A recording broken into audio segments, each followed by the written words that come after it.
तो फ्रेंड्स, इस वीडियो में हम लोग पढ़ने वाले हैं फार्माकोथेरापेटिक का चैप्टर नंबर 8 का पार्ट नंबर 3 और आज का हमारा टॉपिक है यूरिनरी ट्रैक्ट इन्फेक्शन। इससे पहले 2 पार्ट्स हो चुके हैं, अगर आपने नहीं पढ़ा है तो जाके आप प्लेलिस्ट से उसको पढ़ सकते हैं। तो यूरिनरी ट्रैक्ट इन्फेक्शन क्या होता है? तो जो हमारा यूरिनरी ट्रैक्ट है यानी यूरिन के पास आउट करने के लिए जो भी ऑर्गन उसमें आते हैं वो सब आता है यूरिनरी ट्रैक्ट के अंदर। उसमें आपका यूरिनरी ब्लैडर भी आ जाएगा, यूरेथ्रा भी आ जाएगा, समझ में आ रही बात। और बल्कि इसमें किडनी भी आ जाता है। इनमें से किसी के अंदर भी अगर इन्फेक्शन होता है तो उसको हम लोग बोलते हैं यूरिनरी ट्रैक्ट इन्फेक्शन। ठीक, तो यूरिनरी ट्रैक्ट इन्फेक्शन क्या है? Urinary tract infection is a bacterial infection. ये क्या है? एक तरीके का बैक्टीरियल इन्फेक्शन होता है। और इन्फेक्शन कहाँ पे होता है? तो जो यूरिनरी ट्रैक्ट है उसके अंदर होता है। अब यूरिनरी ट्रैक्ट इन्फेक्शन में कौन कौन सा इन्फेक्शन हो सकता है? तो एक होगा सिस्टाइटिस। क्या है? सिस्टाइटिस। सिस्टाइटिस का मतलब होता है कि जो हमारा यूरिनरी ब्लैडर है उसके अंदर अगर इन्फेक्शन होता है तो उसको हम लोग बोलते हैं सिस्टाइटिस। ठीक है ना। ये जो यूटीआई है, यूरिनरी ट्रैक्ट इन्फेक्शन, इसके अंदर क्या क्या चीज़ें इंक्लूड हैं? तो सिस्टाइटिस है और क्या? यूरेथ्राइटिस, यानी यूरेथ्रा के अंदर अगर इन्फेक्शन होता है तो उसको बोलते हैं यूरेथ्राइटिस।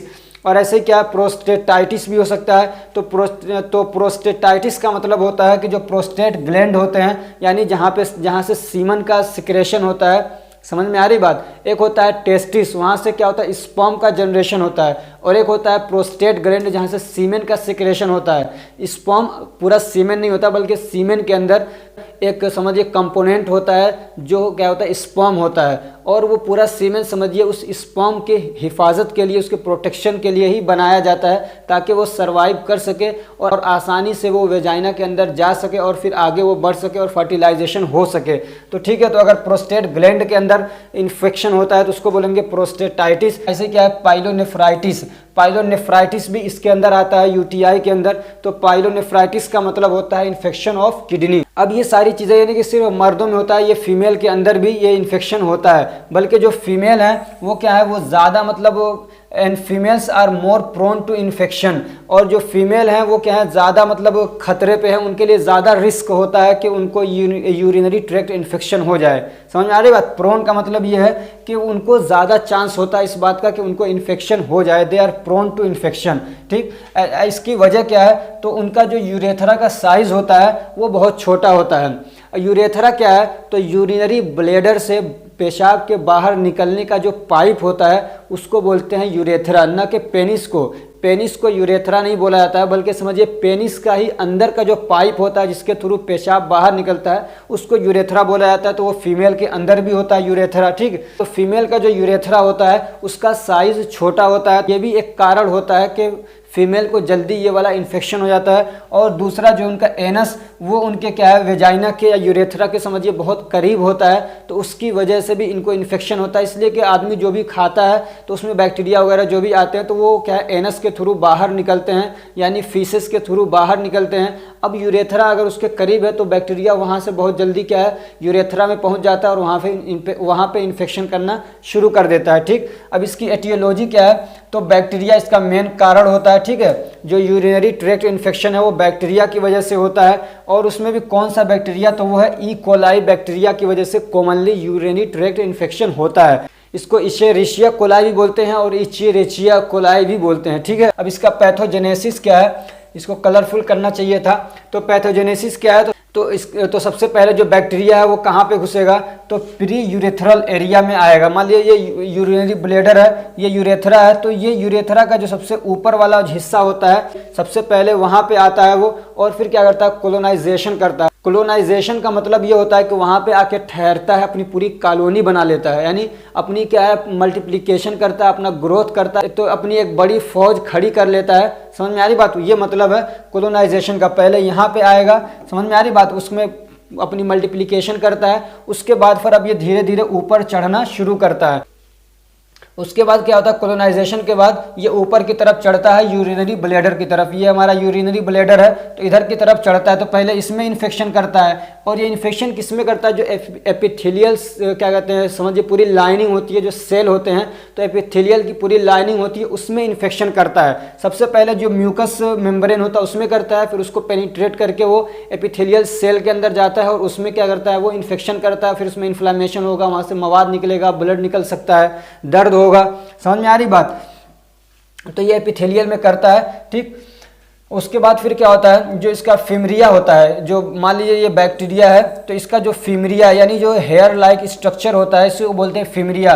तो ये फीमरिया है ना, ये इसको बहुत हेल्प करता है। ये जाके यहाँ यूरिनरी ट्रैक्ट का जो हमारा क्या कहते हैं यूरिनरी ब्लैडर है इसमें जाके चिपक जाता है। ये समझ में आ रही बात, ये जो एरिया है इसमें जाके चिपक जाता है। हालांकि उसके अंदर पेशाब है उसके साथ बह जाना चाहिए, लेकिन इसका जो फीमरिया है वो इसके चिपकने में क्या है हेल्प करता है। तो ये जाके इसमें चिपक जाता है। फिर उसके बाद क्या होता है, bacterial toxin inhibit the bladder peristalsis, और फिर इसका जो क्या कहते हैं ये टॉक्सिन रिलीज करने लगता है। तो उसकी वजह से क्या होता है, जो यूरिनरी इसका जो क्या कहते हैं पेरिस्टाल्टिक है इस ब्लैडर का, वो क्या किसी हद तक डिस्टर्ब हो जाता है। इसलिए आदमी क्या है पेशाब सही से नहीं कर पाता है, पेशाब के अंदर ऑब्स्ट्रक्शन होने लगता है। समझ में आ रही बात। अब इसमें भी क्या है ये इन्फेक्शन कर देता है, इसमें भी कर देगा। अब पूरी तरीके से ये क्या है मतलब कॉन्स्ट्रिक्ट नहीं हो पाएगा कि वो दबा के पेशाब को बाहर निकाल पाए।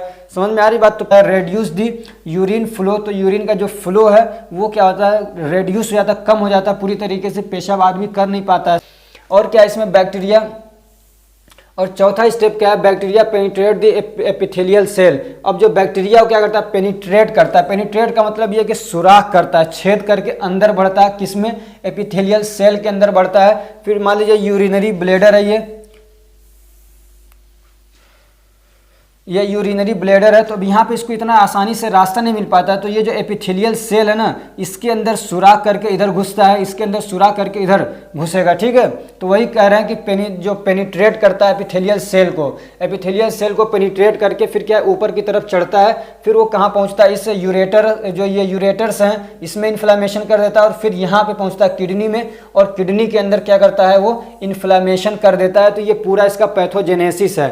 ठीक है, ये नीचे से ऊपर की तरफ जाता है। तो सबसे पहले कहाँ पे आया, तो ये जो यूरेथरा है ना, तो इस यूरेथरा के ऊपर जो यहाँ पे ऊपर वाला जो हिस्सा होता है सबसे पहले वहाँ पे आएगा और क्या करेगा कोलोनाइजेशन करेगा। ठीक, जैसा कि मैंने बताया। फिर उसके बाद और ऊपर आता है तो ये यूरिनरी ब्लैडर में क्या करता है, ये यूरिनरी ब्लैडर का जो एपिथेलियल सेल है उसके अंदर इन्फेक्शन करता है। ठीक, फिर उसके बाद यहाँ से पेनिट्रेशन करता है और ऊपर की तरफ बढ़ता है। ठीक है, ऊपर की तरफ बढ़ेगा तो इसके अंदर भी इन्फेक्शन करता है। उसके बाद फिर क्या होता है वो किडनी तक पहुंचता है, तो उसको हम लोग बोलते हैं पाइलोनेफ्राइटिस। तो किडनी के अंदर भी जाके इन्फेक्शन कर देता है। क्या उसके बाद फिर क्या पूरी किडनी को ही क्या कहते हैं डैमेज कर देता है। अब इसका क्लिनिकल मैनिफेस्टेशन क्या है, तो पेन इन साइड बैक, जो साइड में किडनी होती है आदमी को क्या है जो साइड बैक है यानी जो कमर का साइड वाला हिस्सा है उसमें दर्द होने लग जाएगा। ऐसे क्या है एब्डोमिनल पेन होगा। ऐसे जो पेल्विक एरिया है उसमें भी क्या है दर्द होगा। पेल्विक की एक हड्डी होती है पीछे साइड में ना, तो वहाँ पे जो जिसको कूल्हा बोलते हैं तो वहाँ पे भी दर्द हो सकता है। ऐसे क्या है आदमी को यूरिनेशन की फ्रीक्वेंसी बढ़ जाएगी यानी बार बार पेशाब लगेगा उसको। ऐसे क्या है उसके यूरिन में ब्लड आ सकता है। और क्या होगा यूरिनेशन जब करेगा तो उसमें दर्द होगा। ठीक, और क्या हो जाएगा रात के वक्त में पेशाब लग जाएगा आदमी को। और क्या होगा क्लाउडी कलर यूरिन और स्ट्रॉन्ग बेड स्मेल। आदमी पेशाब करेगा तो उसका कलर क्लाउडी कलर होगा यानी जैसे कि बादल वाला कलर है तो उस कलर का उसका पेशाब होगा। या तो फिर क्या होगा बहुत मतलब गंदी बदबू आएगी उसमें से। नॉन फार्माकोलॉजिकल मैनेजमेंट क्या है, तो आदमी को ज़्यादा से ज़्यादा पानी पीना चाहिए, इसलिए कि पानी ज़्यादा निकल रहा है तो अगर पानी नहीं पिएगा तो डिहाइड्रेशन हो जाएगा। ऐसे क्या प्रॉपर हाइजीन का उसका ख्याल रखना चाहिए, पूरी तरीके से सफाई रखनी चाहिए। फार्माकोलॉजिकल मैनेजमेंट क्या है, तो इसमें एंटीबायोटिक यूज़ किया जाता है, इसलिए कि ये क्या है एक तरीके से क्या है ये बैक्टीरियल इन्फेक्शन है तो इसमें एंटीबायोटिक्स हम लोग यूज़ करते हैं। तो जैसे कि एमोक्सिसिलिन हो गया, सिप्रोफ्लोक्सासिन हो गया, ऑफ्लोक्सासिन हो गया, तो ये सारी जो क्या कहते हैं एंटीबायोटिक्स हैं वो यूज़ की जाती हैं इसमें।